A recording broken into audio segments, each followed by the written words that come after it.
ni lom ni katia pastorin min ti deuh kat maya amaro chu hlada po mi ron than sak nga la puan var sin ti kha saro atia ma se mak kati hle mai chumi kan phaviawa kan ti chian huwa khan mak kati em zo ko chu thu soi tu tur chu kan ni lo nain tun ba ki ka soi le kha tom maya kan soi lan du chu voin hi ka ut hi cham khan ni na chia ania Australia kan online aborala speaker point asoya khan hi na chia ania chu amak kati na beran ni lova makkati zo ko chu ka u kha hei vun lama har sana to ka vun pol na si lawang hi anong zanga te ataksa lang lai le lang lo lai hena pol na sa maya kha khan inferiority complex apechina mi ma ain kil toy china soi ngai mi lawa mi ma ain kil toy china ni chu adam lo ton huwa khan zing khatsu aruma tv kan da hla lo playa chuta chuanin kalungai na zong te o kalal ka silviang ti hello playa kanui miron silwang wanga karu mi khoi khop maya kan bula chon eng ma soi ngai lova alungai na kha alal sil kha lo chak to ni chu kha a playa ka thei hil to mi to lo ka thei hil to lo turania ama ka ngai to phei chuan chumi hla kher chu pa suri nan khang kat mai hamak le maya katia amaro chu enge kan nu ko ul mi lo nia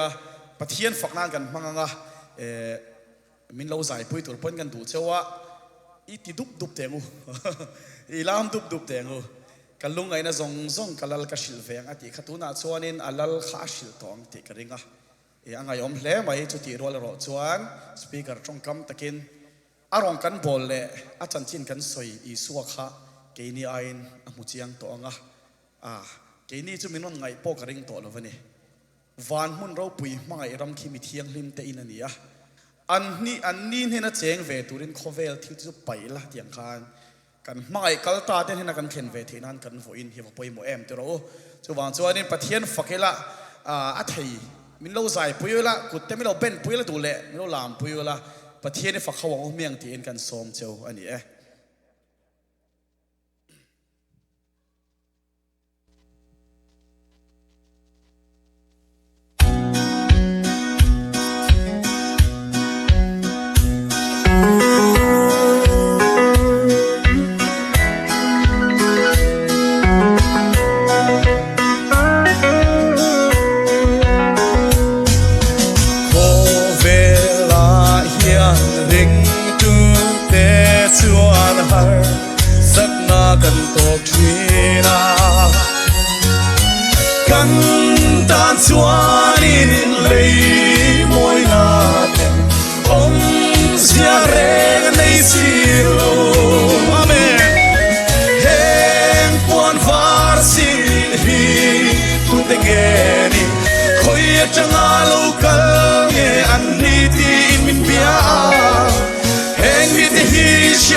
An puan te beram no ti sen ni nan su fai sia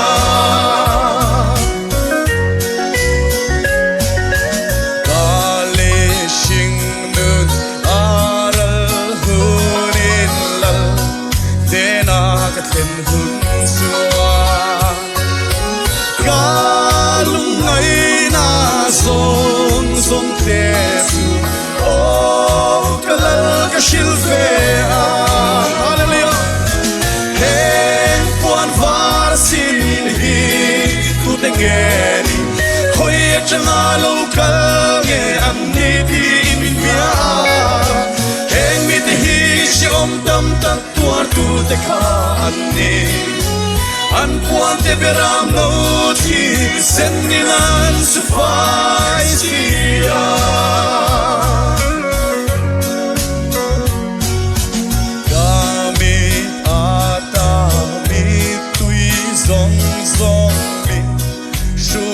Sak hun chuani hallelujah nun na khin su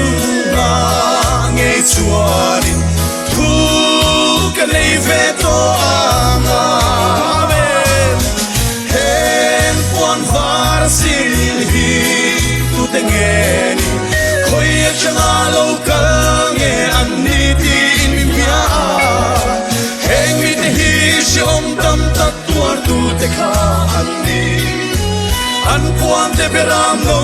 thi sen ninan su fai sia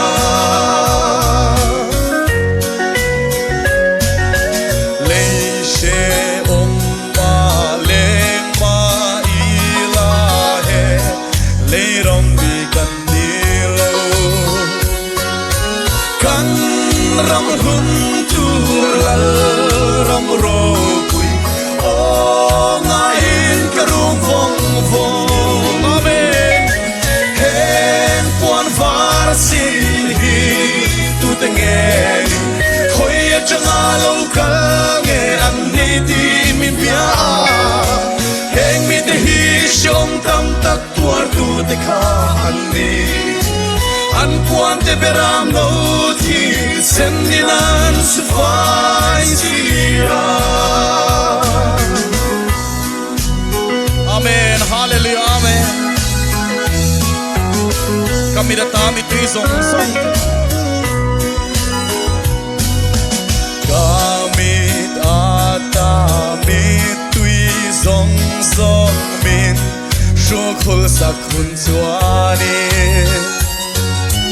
nun na thing sum na nge chuanin thu ka nei ve to anga heng puan var sin hi tu te nge ni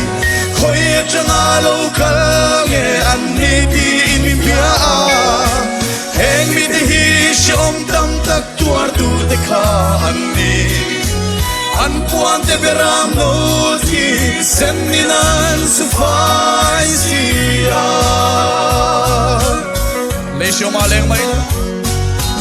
le she om ma leng ma ila he le ram bi kan dilo kan ram hun tur lal ram ro kui o ngain karum vong vong amen heng puan var sin hi tu te nge ni khoi changa lo kal nge an ni ti in min pia heng mi te hi shom tam tak tuar tu te kha an ni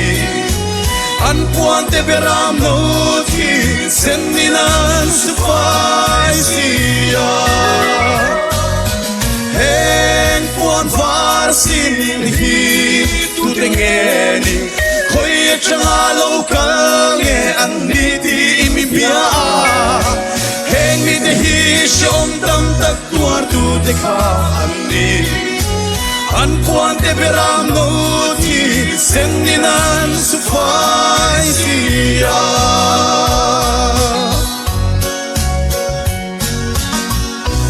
dal paro pui per se